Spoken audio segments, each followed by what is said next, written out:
at the Kuala Lumpur War Crime Tribunal, the man you have here today.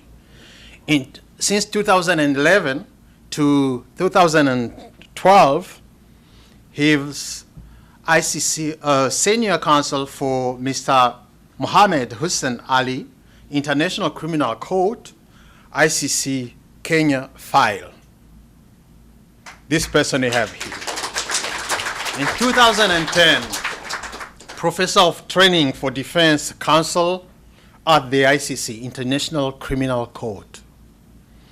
2002 up to 2009, he led counsel for Mr. Prote Nzeyimana, International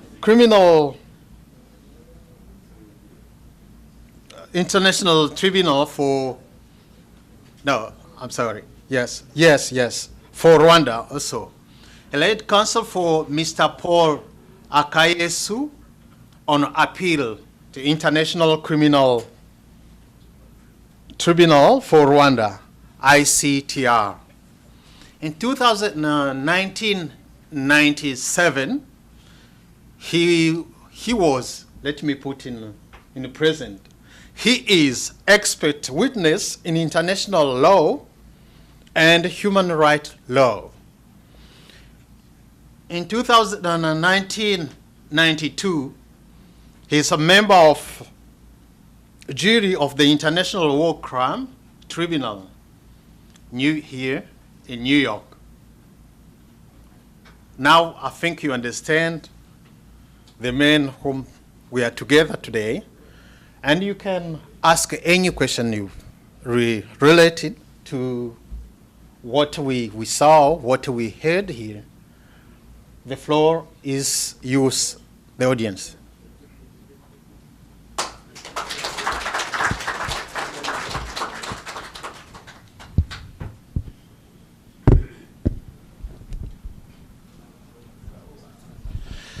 By the way, you can speak in any language. It can be in Kirundi, it can be in French, in Swahili, or any language, and then we'll translate. There are people across the world who are following what we are doing now. They have all to understand and to know what is going on in this press conference. Ego ndakuzaniye mikoro mukanya muganagira nibanze ngo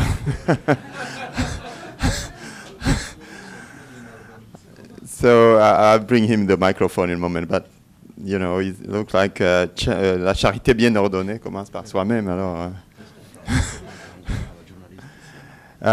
Monsieur Philpot, c'est avec beaucoup d'émotion tout d'abord que je m'adresse à vous. Étant donné le long CV que Monsieur Levi vient de nous présenter, c'est quand même un honneur pour moi et probablement, vous comprenez, pour nous, les gens qui avons une cause à défendre, que nous ayons un éminent juriste devant nous.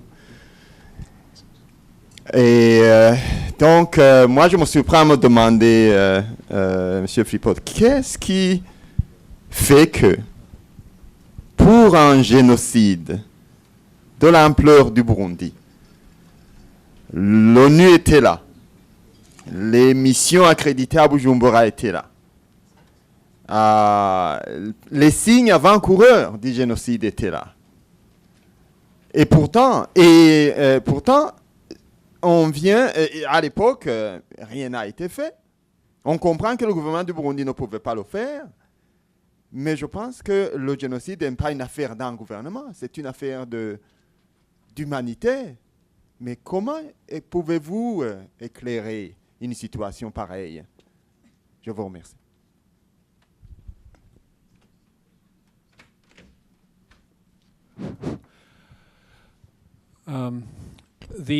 The situation in 1972 was very different from 1994. The term genocide is very emotional. The access to media and power is very limited. The term genocide has been monopolized since the Second World War by the Zionists. And it attempts to reduce the Second World War to genocide against the Jews. There is no doubt that Jews were murdered victims of genocide in the Second World War. But the Russians in the East lost as many or more people than the Jews did by a war of aggression. And the heritage of international criminal law is that the biggest crime is committing a war of aggression. I know I'm going in circles, but the movement which you wish to begin has to be understood in political terms. The Rwandan genocide, and it's polemical, but you asked me the question. The Rwandan genocide, where the Tutsis lost large numbers of people, very large numbers. I personally don't believe that it was a planned genocide. And ironically, the court in which I worked for a long time has not succeeded in proving planning and has barely proven concertation after spending billions of dollars and charging 65 people or so, I don't remember the numbers, with genocide and planning genocide. They haven't proven planning of that genocide. They haven't touched the planned killing of Hutu in that war in Rwanda, and of course its extension into the Congo. The mapping report of the UN talked about the murder of hundreds of thousands of Hutu, and the US War Crimes Ambassador Stephen Rapp said, oh, we maybe have a tribunal for that, but that's been buried. All right? So, to go back to 1972, that was the Cold War. The Cold War was a very hot war. The war in Vietnam was raging at that time. The Vietnamese lost how many? 3 million, 4 million? I'm not sure of the numbers. Savagely killed as if they were gooks or inferior people. So in the context of what, and allow me to say some things which I haven't researched scientifically, but the entire world was searching improvement in the 60s and 70s. And in your country, you had been recently decolonized. I make no pretense at knowing the details of the history of your country, except that I've talked to people. You were studying, you were trying to rise.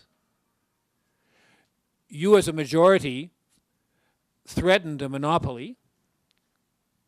And beside there, in El Salvador, they were trying to change the economic situation where they were colonies of the US.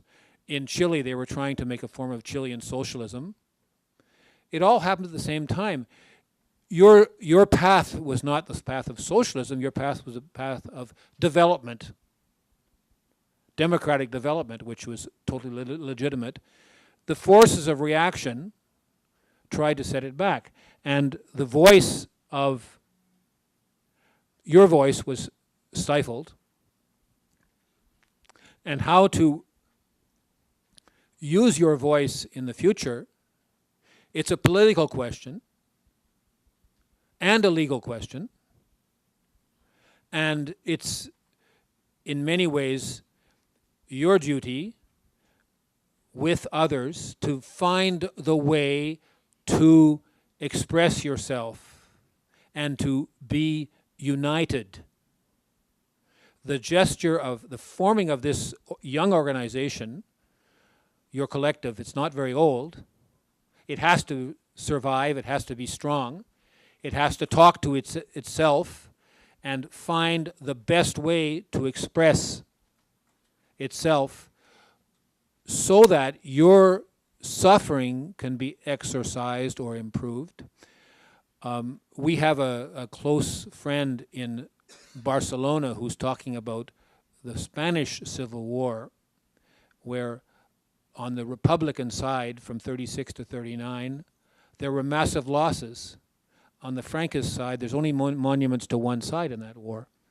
And Jordi Palo-Laverdos, who's a close colleague, and he may be, he's been promoted as an external consultant to the Commission de Vérité et Réconciliation, which I didn't get into, is a way for you to exercise your sovereign rights, because it's going to come mostly from your country. Maybe not from your government now. I'm not choosing a side in any of that disputes. It's not my business. But it will come really from your country, I think. And Amedee and Leonard and Fred, who was here, we had a tremendous exchange with fantastic people in your country who have a very profound view and understanding, very, very rich understanding. And I think that's sort of the path in which you can go. And it's something which goes beyond the daily politics, because the forces are there. And it's important that your collective can interact with the internal politics. And I'm not talking about party politics, whether the president, this and that. I don't want to even get into that right now, because the facts remain, and they will not go away. And the time is on your side, the majority is on your side, and the truth is on your side. I haven't really answered your question, have I?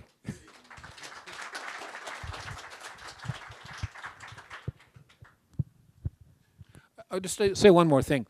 I'm not a book merchant, but we have published a book of which I'm a contributor, and Charles Taku, who's speaking this afternoon, is a contributor, and Beth Lyon, who's speaking this afternoon, is a contributor.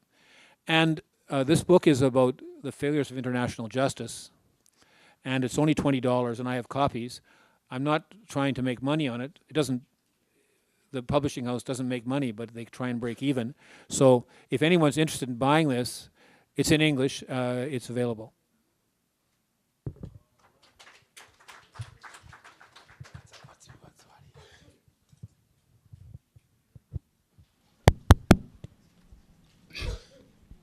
Tugire amahoro dusanga amahoro n'agateka kuri twese. Jewe nitwa Manda Jean Pierre,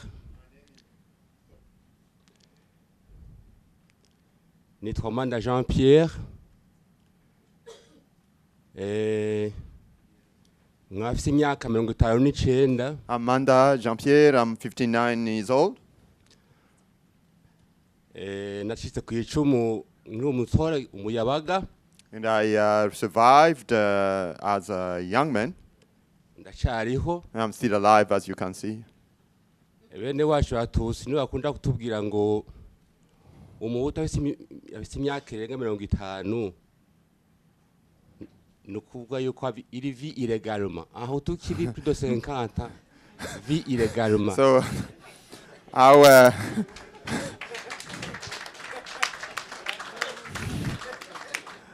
our brothers, the Tutsi, like to joke by saying that a Hutu.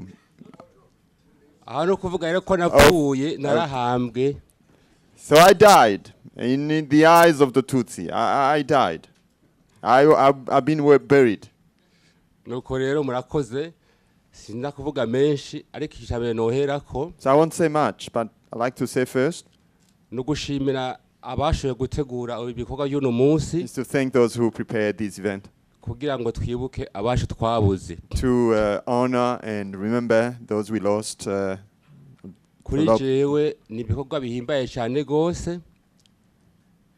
It's pleasing to see. hanyuma nkabashimira bamwese mwashoboye kuba muri ngaho no munsi that you are here. mwavuye kure And I thank you. I know you came from far. mwari isofye kugira ngo mushobore gushika ngaha And you had to do financial effort to be here. tubashimiye cyane gose And we thank you for that. nagira ngire ko nk'umugi w'igisahira. So without delay, twavuze yuko turi ngaho kugira ngo twibutse abapfuye kugira ngo dushobore kwemeza yuko iyo nyaboko ryabaye. so our purpose is to remember those loved one who died and that there's been genocide. tugasaba yuko iki gikorwa cemegwa n'amakungu mpuzamakungu. And to present this to the United Nations to be recognized.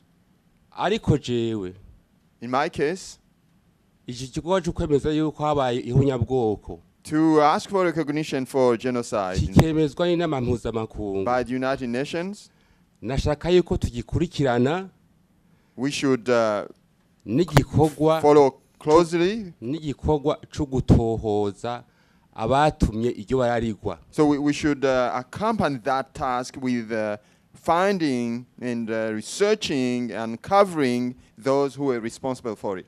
benshi baracariho. Some are still abapfuye alive. They're still alive. mugabo bamwe baracariho. Some died, but some still alive. icyo ndabasaba rero kuva no turi ngaha I would like to ask you presently, tukiri bazima tugihema, while we're still alive, twabasaba yuko icyo gikorwa cyo kurondera abantu badukoreye ibara kandi bakiriho bamerewe neza, that we should make it a duty to find and ndabasabye expose those who did muri it, aka kanya tukiriho tugitangure ubu nyene. and to undertake that task now while we're still breathing. N'imbere yuko iyo nama muri kumurategura izo bari Burundi, Even before we go to this memorial in Burundi, icyo kigo kizoba cyatanguye. we should have started that task already. Jewe ndiyemeje yuko nzokwisopa kugira ngo I will promise you I will make financial support. Birabaje kumva yuko abatwara Burundi uno munsi It is sad to know that the leaders of Burundi currently bafasha abantu tuzi neza ko bagize urwo rugamba kuganagura abantu have made of some of the people suspected of having taken part in the genocide. babaziza ubusa. Mugabo bakuru uno munsi abatwara Burundi bakabagira abantu babo bahanura. And those nkavuga ntatiyinya ntadigimiga ngavuga witwa Mpozagara Melchior. the same people who may have taken part in the genocide in 1972 have been part of the president advisors, and I namely mention Mpozagara. Ngavuga Rasimani Artemo. And I mention Artemon Simbanani. Abo bose umukuru w'igihugu twaho no munsi Peter Nkurunziza. And both of them, the current president of Burundi, Pierre Yabagize abahanuzi biwe. made them his advisors. Je nazi go mfitiye abantu. I am not hateful. Kandi ukuvikana ko abantu sindaguhakana. And I don't go against reconciliation. Abantu barashobora kwisubirako. People sometimes may ask for forgiveness. Niyo abantu barisubiye ko bakirega. Bagasaba ikigongwe. If they ask for ask for forgiveness and Naje ndwaye igihugu nubagira abahanuzi biwanje. even I, after they recognize their error or their mistakes, I might make them my own advisors. Ariko rero igikorwa cyo gusaba ikigongo kitabayeho. Without recognizing the error and the mistake, Ngo abantu bireke. so that they confess. Never nabonogira They will never be part of my advisory abahanuzi team. biwanje. Nigiciro gikomeye cyane gose. Turasaba yuko nabo badutwaho no munsi nabo nyine busaba ikigongwe kuko ni ibara ryaguye mu Burundi. Bizosure kuba. We therefore ask that should never again happen even in the following government. Nuko rero amajambo ndagarukije ngaho sinumara byose ariko igikora nariko ndasaba no munsi nyine nubwo tuva ngaha tuvuga tuti amazina dushobora tuvuga tuyavugiye ngaha nyene yeho igatangura uno munsi nyene atagurindira. Murakoze, tugira amahoro.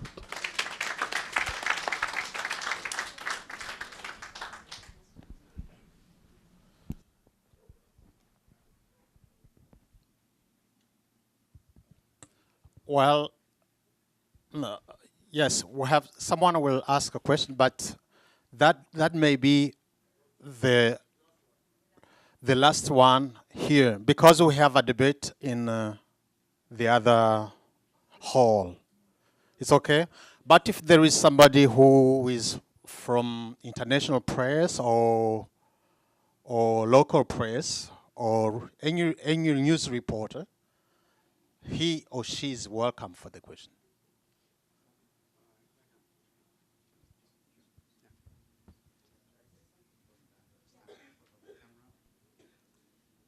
With due respect to the attention to the United Nations, the question remains whether the United Nations is the right place to really appeal for being, for considering your case as a genocide. The United Nations, for example, recently was put in front of a case like the Armenian genocide, which coincidentally happened 100 years ago. And until now, the Armenians have not been given, although over 1.5 million Armenians were killed by the Turks at the time, still they are looking for recognition by the United Nations. And Mr. Ban Ki-moon, the Secretary General, giving a clear answer, and he said, well, we can refer this to investigation or fact-finding. And of course, we all understand how fact-finding can take such a long time. The Palestinians, of course, have a case where they are systematically being slaughtered in front of the world, and we can see that how the Congress blocks that. In order to get recognition, I believe you need to be sponsored by one of the superpowers, especially one of the P5. Even the Russians, who are on those P5, still don't find a place to be. The genocide applies for their Nazi aggression against them and the killing of 27 million Russians. I don't know how to proceed, but France, are they willing to help you in that respect? Have you approached the French since they were your colonizer at the time? I wonder, any one of you, of course, can answer the question.